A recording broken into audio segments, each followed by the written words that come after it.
Buenas tardes a todos. Quiero compartir con ustedes mi intervención en el acto de investidura como miembro de la Academia de Historia de Cuba en el exilio, la cual titulé Fernando Po 1869, Destino Final. Todo esfuerzo de los cubanos por lograr su independencia siempre contó con la simpatía del pueblo norteamericano. La determinación de remover la Capitanía General de La Habana y su ejército de la isla entrañó también la misma aspiración de justicia que la Revolución de 1776. La condición de colonia siempre fue regida por los intereses políticos y económicos de la madre patria más que por las propias necesidades de las propias provincias de ultramar. Sin embargo, también hay que señalar un hecho, y es que el gobierno español de la isla intentó entre ligerezas y vaivenes de fuerza una política cuasi conciliadora, diríamos, en los meses previos al comienzo de la revuelta del 10 de octubre de 1868. La isla se debatía entre los intereses criados y creados en todo sector social. El régimen del capitán general Francisco Lersundi entre 1866 y 1869 era demasiado borbón como para adaptarse a aquellos que acababan de derrocar las reglas de Isabel II allá en España durante la gloriosa ola septembrina en 1868. Luego, Domingo Dulce Garay suprime las revueltas a través de una oferta de amnistía. Su mandato se caracterizó por una política conciliadora a través de la oposición del tráfico de esclavos, que le granjeó, por supuesto, la enemistad de los españoles asentados en la isla, así como por una decretada libertad de prensa que una vez subrayada por Martí sarcásticamente como dulcificadora, haciendo alusión a su apellido en aquel célebre artículo de Juventud el Diablo Cojuelo. De conjunto, los cubanos, por su parte, se opusieron a cualquier medida o diálogo o apertura, como mismo dictaba también el clima político ideológico de la España peninsular. Todo intento llegaba absolutamente tarde a ambas partes. Y la rebelión comenzada en el oriente cubano pronto causa que La Habana regrese a una política de exclusión muy severa, como no se hubiese practicado antes en la isla de esos eventos de 1868, específicamente del mes de octubre. La oferta de amnistía fue retirada y se emitió la orden de no tomar prisioneros, sino que todos debían ser fusilados como corresponde a cualquier acto de guerra declarado contra el gobierno en curso. En ese contexto convulso y plagado de incertidumbre, polulan entonces las acusaciones y los arrestos. Y para abril de 1869, entre 300 y 400 prisioneros políticos son confinados a la estación de Fernando Po, sin otro crimen que la devoción a la causa de la libertad de Cuba. Para que se tenga una idea más o menos de cómo ocurrieron estos hechos, solamente el 21 de marzo, por orden expresa del mismo capitán general Dulce, habían salido 250 deportados a bordo del San Francisco de Borja con el itinerario siguiente: Cuba, Puerto Rico, Puerto Rico, Madeira, Madeira, Cádiz, Cádiz, Canarias, Canarias, Cabo Verde y finalmente Cabo Verde, Fernando Po. De conjunto, estos formaban parte de los insurrectos apresados antes y durante el levantamiento de las villas. Según señala Juan Bosch, fueron sentenciados a la deportación como única manera de evitar su fusilamiento que los voluntarios reclamaban estentoriamente. Súmese el hecho, además, bien significativo, por cierto, de que los deportados son mayormente todos blancos, con recursos financieros uno, o propietarios vinculados a la producción otro. Lo corrobora la inexistencia de negros en estas expediciones, capturados en iguales circunstancias, que fueron condenados a presidio dentro de la isla o sufrieron otras condenas que no contemplaban la deportación, al menos físicamente. Esto no quiere decir, por cierto, que los negros no fueran deportados, pero a condición de su raza, el tratamiento se encauzaba por otras variantes.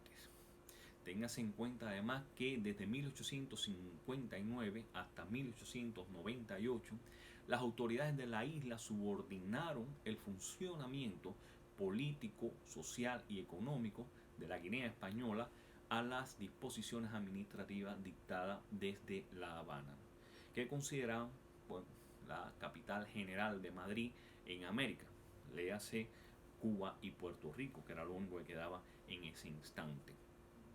Saben además que cualquier negro que junto a su amo en su recorrido de deportado pisara un territorio donde no existiera la esclavitud como institución, tenía que ser puesto en libertad de inmediato, y la causa contra su amo era sobreseída, era anulada completamente. En general, el tema de las deportaciones formaba parte de la agenda del Congreso de Madrid. O sea, en toda Europa se hablaba de este tema también, pero básicamente allí en Madrid entre los políticos del momento. Y al decir de Peñón Rodríguez se discutía en los siguientes términos: el destierro de Fernando Po se tiene lo mismo en España que en las provincias de ultramar por uno de los mayores castigos.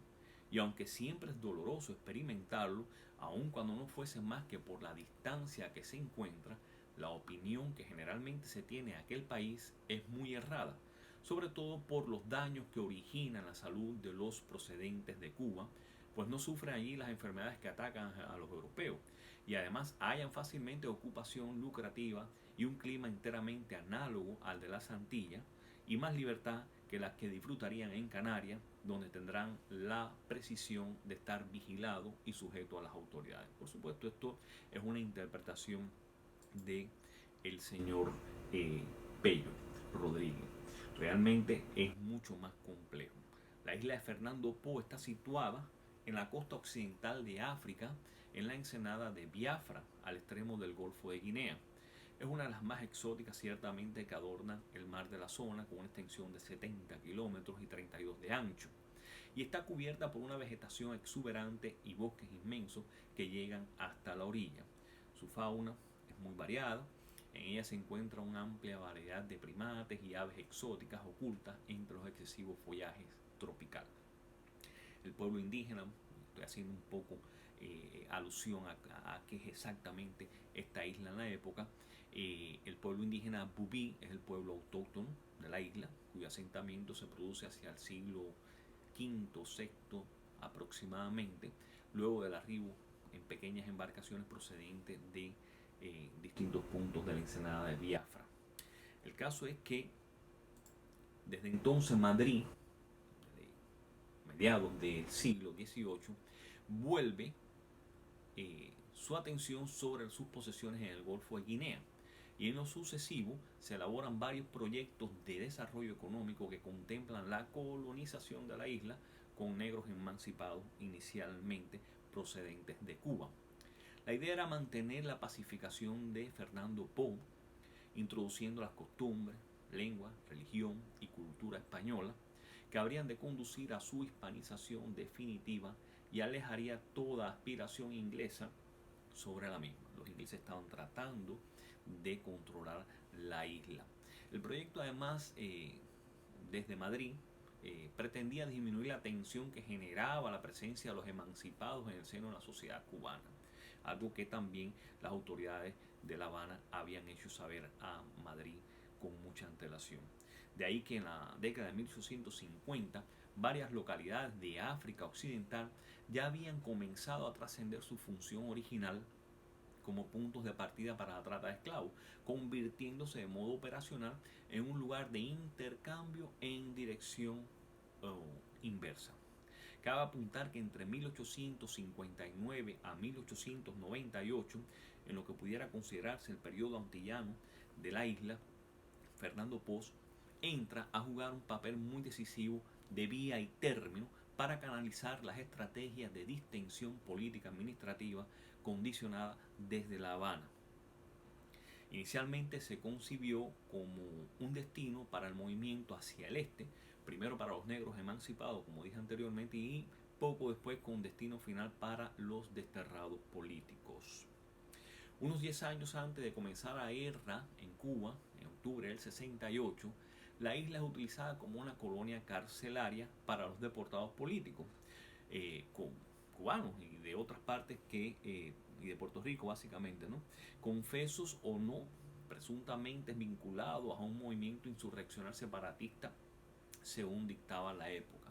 Los convictos de entonces se empleaban para hacer carreteras y cortar árboles durante largas jornadas al resistero del sol o bajo intensas lluvias. La malaria mató a muchos de ellos. También los relatos del Cuerpo de Sanidad Militar Español documentan extensas bajas por disentería. Era alarmante, ciertamente, la alta morbilidad y mortalidad asociadas a fiebre, dolor abdominal y diarrea con deposición de mucosidad y sangre. Según reportes del mismo Cuerpo de Sanidad Militar Española, los negros son los únicos que pueden sobrevivir en la isla durante mucho más tiempo. No quiere decir que no se afectaran, quiere decir los negros procedentes de acá, del Caribe, de Cuba específicamente. La prensa norteamericana de la época se hace eco de la situación y de las deportaciones que estaban ocurriendo y no duda en informar a la opinión pública sobre la cantidad de tumbas que atestiguan la mortandad entre los blancos en aquel lugar. Y asimismo subraya que la transportación de estos prisioneros políticos a la isla de Fernando Po es un ultraje en contra de la humanidad y una desgracia a la civilización. Para entonces, el levantamiento de Cuba ya había logrado resultados importantes, aunque de ninguna manera concretaban su objetivo principal. Lejos estaban de definir la separación. Y a pesar de que toda la isla ciertamente se entusiasma con los tambores de guerra, la autoridad colonial limita el conflicto a la región oriental. No obstante, la emancipación de los esclavos por parte de los insurrectos fortaleció la causa y aumentó justamente la simpatía en el extranjero. The Helper Weekly enfatiza en una de sus notas que es imposible conocer la verdadera historia de la lucha que se está librando allí, sobre todo porque los españoles manipulan la información, aunque se sabe que están enviando tropas para contener lo que pudiera ser un foco de insurrección que se extienda al resto de la isla. Y ciertamente en febrero 18 de 1869, bajo el mando del general Lesca, una expedición de 3.000 soldados arriba en 4 vapores a puerto de Nuevita. Luego de la organización pertinente en tierra, Lesca parte hacia el interior con el objetivo de levantar el asedio de Puerto Príncipe. Su propósito ciertamente se cumplió, pero aparentemente a un gran costo material y humano. La marcha del general a través de la sierra de Cubita fue continuamente acosada por el fuego de los insurgentes. Muchas de las bajas se dice que fue dejada en cuevas a lo largo de la sierra, otras se aglomeró en la impedimenta. Lo cierto es que murieron de la parte española muchos soldados o varios soldados, aproximadamente unos 31 y 82 heridos se contabilizan en algún que otro documento, mientras que de la parte cubana solamente hay 2 muertos y 15 heridos según se dice. El caso es que la noticia de esta insurrección y de esta llegada de la masiva de tropas se corría entre la prensa de los Estados Unidos sobre el conflicto cubano, que había captado justamente la atención de esa opinión pública y del gobierno, al punto de que la misma prensa aseguraba que probablemente que el gobierno norteamericano reconociera en algún punto a los cubanos, y que una reunión que se había llevado a cabo en el Steinway Hall en la ciudad de Dallas en la noche del 25 de marzo de 1869 indicaba esos lazos fuertes de adhesión a la causa de Cuba. Es el momento en que Henry Ward Beecher hace un discurso maravilloso, y el señor Paul Chalieu, a quien todo el mundo le debía muchísimo en esos momentos por sus grandes discursos, hace algo maravilloso, y fue describir justamente las condiciones de Fernando Po y lo que están sufriendo los cubanos deportados allí a esa isla tan lejos de su Cuba. De modo que poco quedaba ya en estos instantes, sabemos, de lo que antaño hubiese sido habría sido la colonia española, que sufría los embates de contradicciones en estos momentos muy importantes en su política exterior y también doméstica. La inclusión de Fernando Po, o la activación de Fernando Po en el macro balance de un imperio enquilosado entre los excesos del control colonial y la corrupción de sus gobernantes, funciona solamente como una medida de contención y control que exacerbó la opinión pública en todos los círculos políticos y sociales de Europa y de América. Madrid se empecinaba, no escatimaba esfuerzos para incrementar la represión en medio de un contexto de insurrecciones y disgustos sociales en la lejana isla de Cuba. La deportación estaba entonces a la orden del día. La interpretación de la ley permitía imponerla tanto por delitos comunes como políticos. El contexto, en sentido general, era el que dictaba la sentencia. Para nada había freno, sencillamente había mucha permisibilidad que casi la dictaba la propia ley en este sentido. De conjunto, la instrucción bajo pena de deportación se enmarcaba en los extremos de un diapasón muy amplio que agrupaba desde prácticas de extrañamiento adjudicadas a extranjeros, considerados indeseables y fundadas en cuestiones de seguridad interna y externa para el gobierno del momento, hasta las propiamente descritos bajo el concepto de relegado, desterrado y confinado según el Código Penal, que luego fue ampliado en 1870, descritos bajo los artículos 111, 112 y 116 respectivamente, sobre quienes debían ser deportados, que se consideraría para la deportación. De modo que cualquier indicio que condujera a uno de estos conceptos siempre dio lugar a esa deportación, incluso sin haberse instruido el caso en su totalidad. De ahí que entonces Fernando Po fuera el punto clave para Madrid y para La Habana, y es un territorio justamente tan distante del foco de disturbios que permitía controlar a aquellos que desafiaban el poder establecido en las posesiones de ultramar. Con la deportación forzosa a zonas remotas se implementa el mayor y más efectivo aislamiento de prisioneros políticos.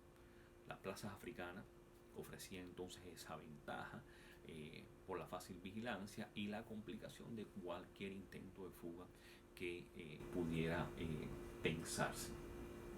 El mando de la Capitanía General de La Habana fue también, de alguna manera, no solamente en Madrid se manipulaba el tema, sino también acá en La Habana, sobre todo por los que ostentaban el poder económico entre españoles y canarios residentes en la isla. Los oficiales de turno, imbuidos un poco por los intereses políticos económicos de la burguesía, con su clase media satélite de administradores, propietarios de almacenes y transporte, abogados, médicos, etc., estuvieron obligados a implementar actos represivos contra todo aquel probado o presuntamente sospechoso de simpatizar con la causa rebelde. Entre los más habituales, pues, contamos las confiscaciones, los encarcelamientos y fusilamientos, bueno, en el peor de los casos. Y para los más afortunados, pues, la deportación. Este clima de revueltas y represiones sirvió además para que proliferara la corrupción administrativa y se canalizaran las más bajas pasiones de la venganza y la envidia para incautar bienes. Eso sucedió en toda época en Cuba, en la Cuba española colonial. A la larga, bueno, los costos fiscales, financieros e institucionales e ideológicos incluso de la corrupción terminaron socavando el control colonial de la isla. El Estado percibe cada vez menos ingresos y el contribuyente cubano se ve forzado a cotizar una deuda pública cada vez más creciente.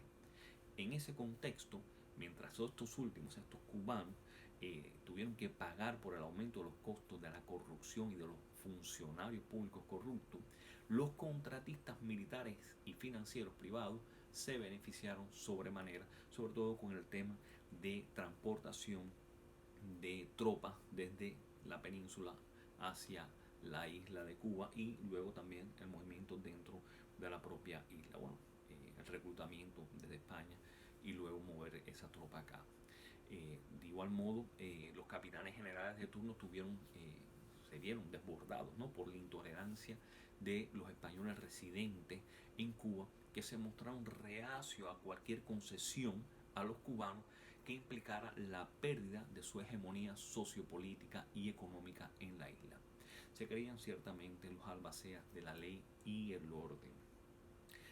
De modo que el sexenio que va entre el 68 y el 74 resulta particularmente convulso en la esfera del poder político en España tras el derrocamiento de Isabel II.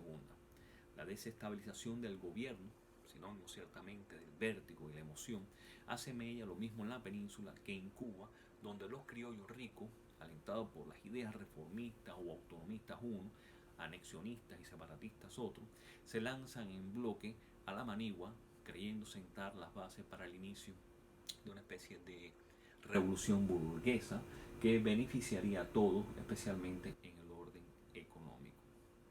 Ante la mirada del público norteamericano, existen dos lecturas en ese momento, diríamos un poco tendenciosas.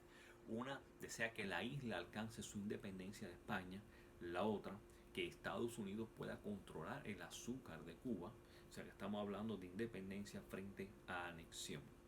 Sin embargo, a pesar de los abusos administrativos y la corrupción que de continuo lo confirman, Norteamérica no le fue hostil a España y vela porque se implemente el Neutrality Act. ¿Qué planteaba el Neutrality Act? ¿Qué plantea todavía? Aunque se ha modificado muchísimo a lo largo de los años, que ninguna expedición puede ser formada ni armada desde tierra norteamericana en contra de un país que es amigo de Norteamérica. De modo que había que andar muchísimo cuidado a la hora de recaudar fondos para comprar armas o armar expediciones desde suelo norteamericano, aunque sí se hizo, pero todo muy secretamente. Sin duda, sabían que Cuba es horriblemente mal gobernada y mal administrada por parte de España. Y a la vez sabe que el cubano no solo tiene que someterse a impuestos internos sin representación, algo muy importante, que es algo muy mal visto en suelo norteamericano, sino que además no es admitido en el servicio público y político de la sociedad. De modo que voy a cerrar un poco el tema, mi intervención, diciendo que bueno, esta guerra fue iniciada por personas de muy buena fe que se reunían en secreto para discutir el destino político y económico de la isla. Y terminó, bueno, 10 años después en fracaso a causa de desacuerdos radicales, los excesos propios de la guerra y confianza errónea en el regionalismo. Se prolongó, sí, porque parecía más fácil disimular que admitir que había sido consecuencia de decisiones inapropiadas, que mediaban entre el mando militar y el mando civil, así como bueno, la ineficacia de llegar a un final que concretara las razones por las cuales había comenzado. Una guerra de agonía para las partes involucradas. Se estima que cientos de miles de cubanos murieron, al igual que los españoles. Para muchos cubanos y españoles fue una brutal guerra civil, para otros un sangriento episodio político-económico en una lucha por lograr la independencia, pero lo cierto es que para todos los que estuvieron dentro y fuera del conflicto, incluso para aquellos que simplemente la seguían o seguían a través de la prensa, la guerra de los 10 años fue un evento de agonía que impactó a la familia cubana y española de todo estrato social. Ninguna de las dos partes